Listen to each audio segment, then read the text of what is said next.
Hello friends, the power of positive thinking series में आपका स्वागत है। दोस्तों, आज हम इसके छठे सोपान न चिढ़े न गुस्सा हो किस तरह से, आइए जानते हैं।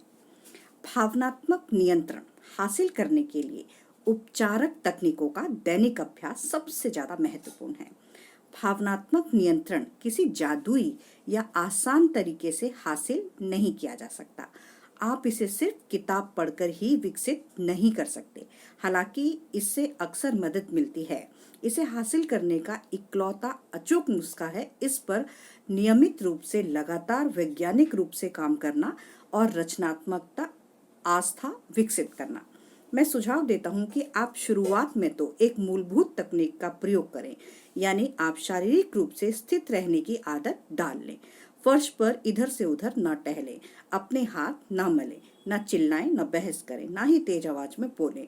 अपने आप को गुस्से में थरथराने न दें। रोमांच में हमारी शारीरिक गतिविधियां तेज हो जाती हैं, इसलिए सबसे आसान जगह से शुरू करें, यानी अपनी शारीरिक गतिविधि को समाप्त कर दें। स्थिर खड़े रहें, बैठ जाएं या लेट जाएं।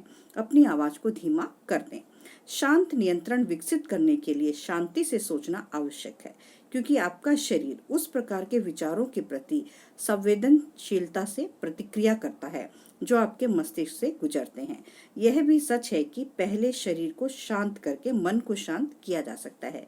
कहने का आशय यह है कि शारीरिक गतिविधियों का मानसिक नजरिए पर प्रभाव पड़ता है।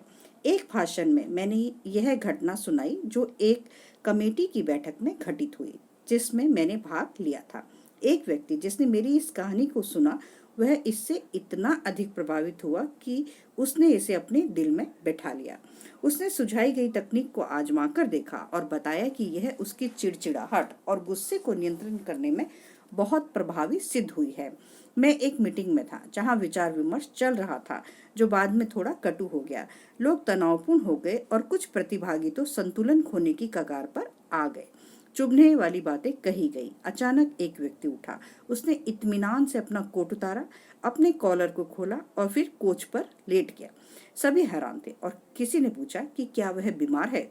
नहीं, उसने कहा, मैं ठीक हूँ, परंतु मैं गुस्से से पागल हो रहा था और मैंने सीखा है कि लेटे लेटे पागल होना मुश्किल है। हम सभी हंसे और तनाव खत्म हो गया। फिर हमारे इस अजीब दोस्त ने स्पष्ट किया कि वह अपने साथ एक छोटी सी चालाकी करता है। उसे गुस्सा बहुत जल्दी आता है और जब उसे लगता है कि वह गुस्से से पगला रहा है, तो उसने पाया कि वह अपनी मुट्ठियां भींच लेता है, तेज आवाज में बोलने लगता है। इसलिए उसने अपनी उंगलियों को जानबूझकर खुला रखना शुरू कर दिया और उन्हें मुट्ठी बांधने की इजाजत नहीं दी।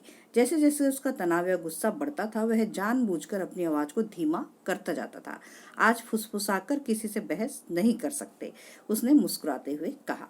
यह सिद्धांत भावनात्मक रोमांच, चिड़चिड़ाहट और तनाव को नियंत्रित करने में प्रभावी हो सकता है, जैसा कईयों ने प्रयोग द्वारा खोजा है।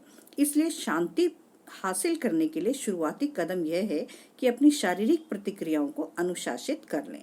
आप हैरान रह जाएंगे कि ऐसा करने में किस तरह आप अपनी भावनाओं के उबाल को कम कर देंगे, और जब यह कम हो जाएगा तो चिढ़ और गुस्सा अपने आप कम हो जाएगा।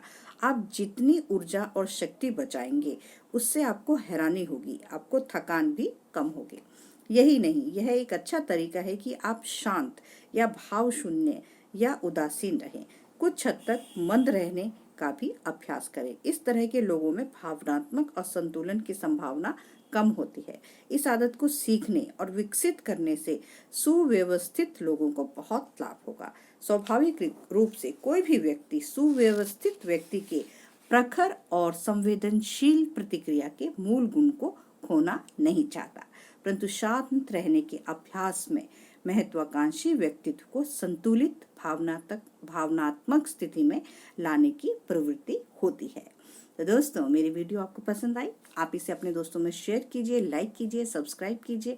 गुड बाय दोस्तों, बाय बाय, टेक केयर।